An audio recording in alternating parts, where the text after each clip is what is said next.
Hai teman-teman semua, kembali lagi di channel Pendapat Joseph. Hari ini adalah hari Jumat jam 10 malam. Mungkin adanya nanti Sabtu, entah pagi apa sore. Yang jelas pertandingan Roma melawan Sassuolo itu bukan pertandingan yang enteng. Roma tuh selalu kesulitan lawan Sassuolo. Di satu sisi mereka pernah menang 3-4 di kandang Sassuolo. Sassuolo pernah menang di kandang sendiri. Di sisi lain, Bapak juga pernah menang 3 kali beruntun di laga terakhir, dan sisanya adalah seri. Kalau mengatakan 6 laga terakhir pertemuan mereka adalah 3 kali kemenangan Roma, 1 kali kekalahan, dan 2 hasil seri. Yang jadi pertanyaan adalah, begitu Roma kehilangan Pellegrini, Bailey, Bryan Cristante, gara-gara Bryan Cristante tuh karena kartu kuning skorsing. Pellegrini cedera, Dovi juga cedera, baru masuk dia udah cedera lagi.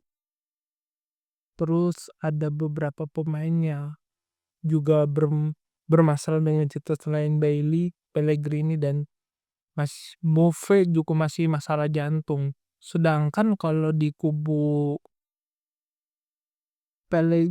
Sassuolo ada beberapa pemain Afrika yang dipanggil belum kembali, dan Sebastian Pinamonti yang tidak bisa main karena cedera.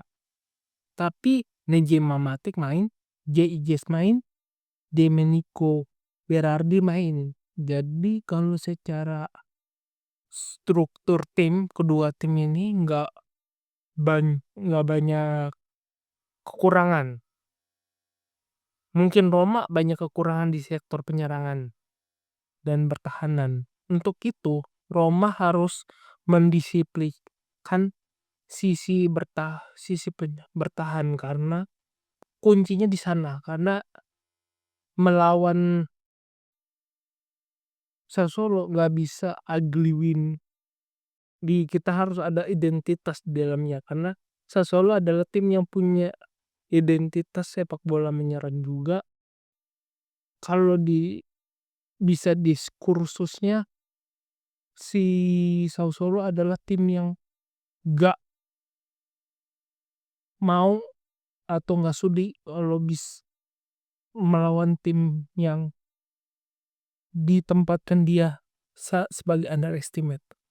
Tim-tim seperti itu gak sudi, si tim kayak Sassuolo, Como tuh gak sudi diremehkan. Dan sangat penting bagi Roma sendiri untuk tidak bermain kayak pertandingan kemarin lawan Lecce, di mana mereka juga gak bagus-bagus amat. Struktur serangannya cukup kacau balau, dan terkesan memang mengandalkan Dybala sekali. Walaupun kalau kita perhatikan konteks pertandingan, memang tim ini benar-benar hanya bisa diangkat oleh Dybala dan mungkin Solo. Tetapi Solo juga harus ngerti, di satu sisi dia harus lebih dewasa, di sisi lain ya Roma harus mengerti ada resiko memasang pemain muda dan mengharapkan semua harapan kepadanya. Untuk itu ya Ferguson juga sangat diandalkan lagi untuk membedah sisi pertahanan lawan. Karena ya semakin sedikit pilihan di bench, semakin itu aja yang diandalkan oleh satu tim. Sangat mungkin juga Spirit mengandalkan El Shaarawy. Mungkin dari pertandingan kemarin bisa pro dan kontra, tapi di di tengah keterbatasan perlu ada resiko yang diambil. Mazhabnya kayak gini. Mazhabnya kayak kamu nonton Cold War-nya Andy Lau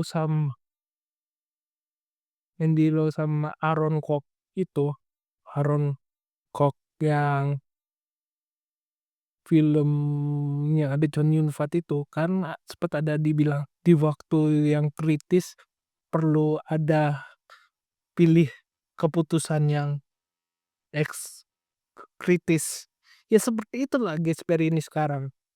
Dia harus mengejar ketertinggalan dari beberapa kekalahan dari Roma, dan Roma sendiri harus terima Gasperi ini bermain seperti itu karena ya resikonya melatih Roma dengan resiko yang ada, kemenangan jadi beberapa harga mati untuk bahkan untuk Januari ini di waktu yang cukup kritis. Lepas daripada Januari bisa dapat hasil baik, ya akan lebih aman sampai Maret.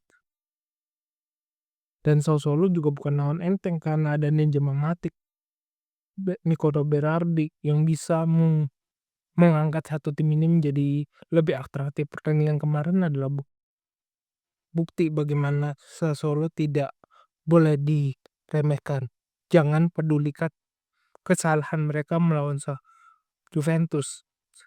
Karena ada momennya pemain itu main cukup buruk, tetapi kalau kita lihat pertandingan demi pertandingan Sassuolo, tim ini masih berbahaya. Sekian dari saya, kurang lebihnya mohon maaf. Jika suka silahkan like video ini, subscribe Pendapat Joseph. Jika ada kritik, saran, setuju, komentar. Jika ada keinginan berinvestasi, silahkan klik link Saweria di deskripsi atau scan barcode di pojok kanan atas. Lebih dari kurangnya mohon maaf dan sampai jumpa di video selanjutnya. Terima kasih.